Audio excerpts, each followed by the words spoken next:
decided to do a series of 3 videos for you about the portfolio project. This is your final project in the class.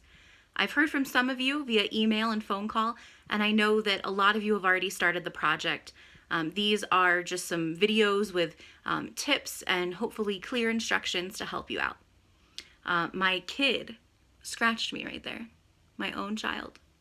Okay, so the first thing I want to go over is what the whole project will look like when you're done.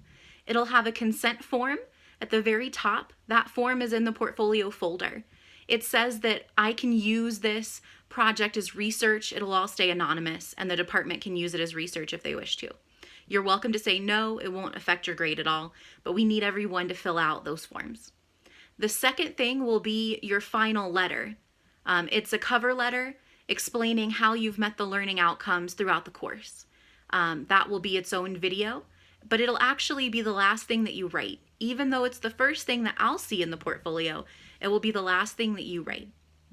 The next part will be your revised rhetorical analysis. That's what we'll talk about in this video. So to revise your rhetorical analysis, you will have one introduction that introduces all 3 articles, all 3 authors, and all 3 publications. You'll talk about the political leanings, who the audience is, the whole rhetorical situation, and you'll include a thesis at the end that introduces the rest of the essay. The body of the essay should be synthesized. This is a skill we practiced in the CRP, in particular in the Lit Review. You don't want to talk article by article in your revised rhetorical analysis. Instead, you'll focus on devices, and you'll talk about how 2 or 3 articles all use these devices the same, differently, to reach their audiences. Remember, devices are specific. They're not ethos, pathos, logos, kairos. Those are appeals. Devices are the nuts and bolts of how those appeals get accomplished. Imagery, diction, logic or logical fallacies.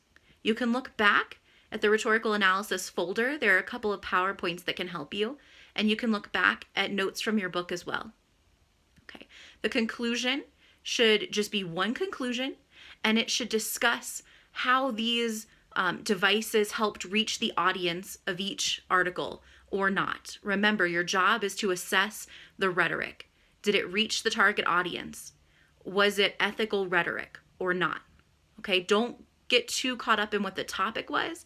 You're still assessing the rhetoric. I hope that's helpful for the rhetorical analysis.